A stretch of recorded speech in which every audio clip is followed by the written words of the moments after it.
नमस्कार दोस्तों, आप सभी का स्वागत है कहानी आपकी और मेरी ग्रहों की ज़ुबानी यूट्यूब चैनल के ऊपर में।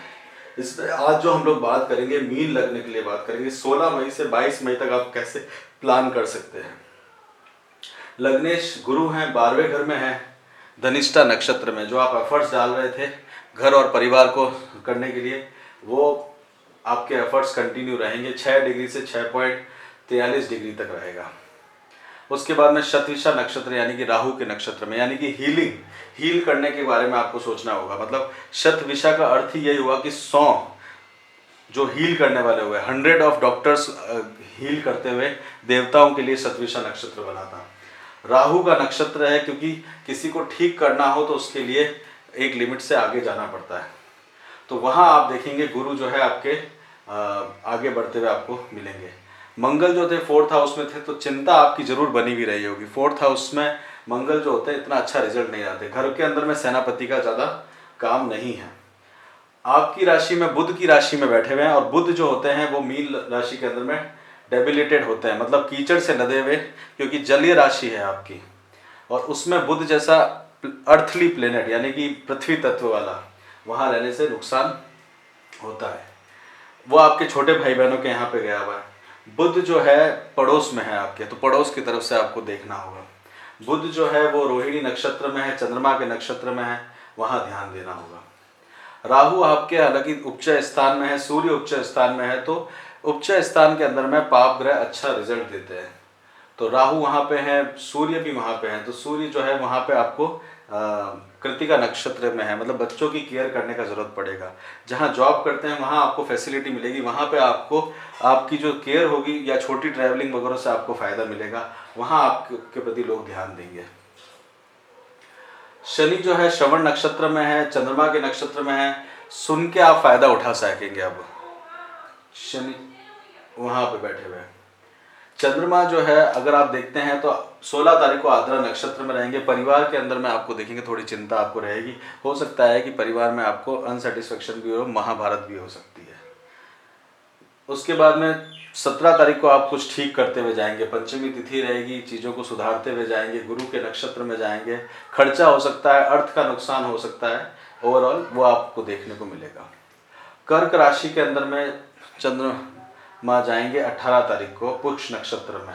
पुष्य नक्षत्र में बहुत ज़्यादा नहीं, बुध की तरफ से आपको देखना, थॉट प्रोसेस में आपको देखना पड़ेगा। एक ऐसी काम में उलझना पड़ेगा जिसके में आपको चाहते नहीं है। हो सकता है अपने रुचि के काम में आपको बेनिफिट हो, अपने इंटरेस्ट के काम में आपका मूवमेंट इस समय हो सकता है, बट उससे बहुत बेनिफिट आपको होते हुए दिखेगा नहीं।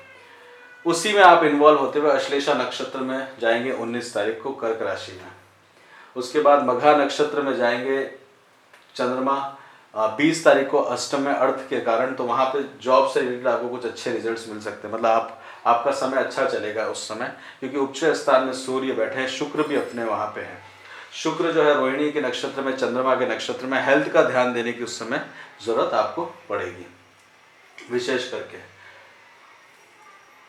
21 तारीख को शुक्र के नक्षत्र में रहेंगे, पूर्वा फाल्गुनी नक्षत्र, तो यहाँ आपको ध्यान देना पड़ेगा। 21 तारीख को गज केसरी योग है, बट बहुत बेनिफिट नहीं मिलेगा। छठे और 8वें घर, आपके छठे और 12वें घर में गज केसरी योग है, इसका फायदा आप ले नहीं पाएंगे।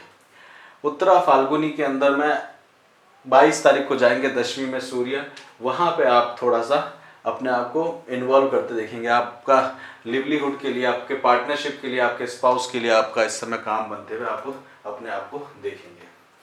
अगर ओवरऑल देखा जाए तो हेल्थ से रिलेटेड आपको ध्यान देने की जरूरत है, हेल्थ का ही ज़्यादा ध्यान देने की आपको जरूरत है, वही हम आपको स्ट्रेस करेंगे। बाकी ओवरऑल पढ़ाई आपका ठीक चलता रहेगा, उसमें आप एफर्ट्स भी डालते हुए अपने आप को देखेंगे।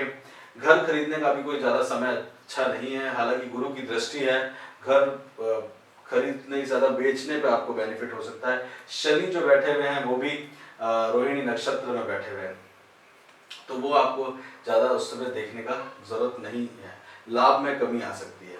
विवाह के बारे में सोच रहे हैं तो विवाह अभी शादी वगैरह के अंदर में आपका ध्यान नहीं जाएगा, हेल्थ को ही ज़्यादा दीजिएगा।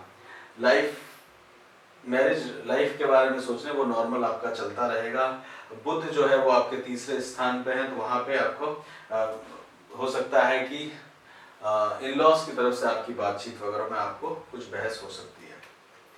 चाइल्ड बर्थ के बच्चों को बारे में सोच रहे हैं, कंसीव करने के बारे में सोच रहे हैं, तो आप 18-19 तारीख को ये चीज़ सोच सकते हैं। विशेषकर 18 को आप ये प्लान कर सकते हैं।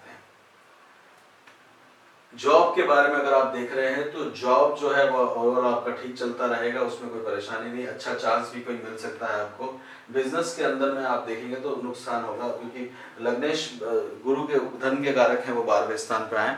तो बिजनेस में आपको ओवर जेनरेसिटी, मतलब जो आपकी दयालुता है, आपको जो लोग अकेलेपन में आपसे फ़ायदा उठाते हैं, वो आपको नुकसान हो सकता है। इसमें सलाह करके काम करेगा, परिवार में बता के कहीं पैसे दीजिएगा, परिवार में राय लेके दीजिएगा, पिता से लीजिएगा, किसी से लीजिएगा, अपने बड़ों से राय लेने पे आपको बेनिफिट मिल सकता है इस समय। ये वीकली प्रेडिक्शन रहेगा मीन लग्न के लिए। और भी ज़्यादा डिटेल में जानना हो तो आप हमसे कंसल्ट कर सकते हैं lifejourneyforus@gmail.com पर। साथ के साथ में नक्षत्रों के साथ में अपने जीवन को देखिएगा, एक नए तरीके से देखने का सोचिएगा कि किस तरह से आसपास का एनवायरनमेंट आपको इम्पैक्ट लेके आता है, और उसके साथ में अपने आप कैसे सॉल्यूशंस होते हैं। उसी के साथ ही यहीं पे विराम देते हैं। लाइक करिएगा, शेयर करिएगा, और अभी तक चैनल को सब्सक्राइब नहीं किया है तो चैनल को सब्सक्राइब करिएगा। बहुत बहुत धन्यवाद। जय श्री राम।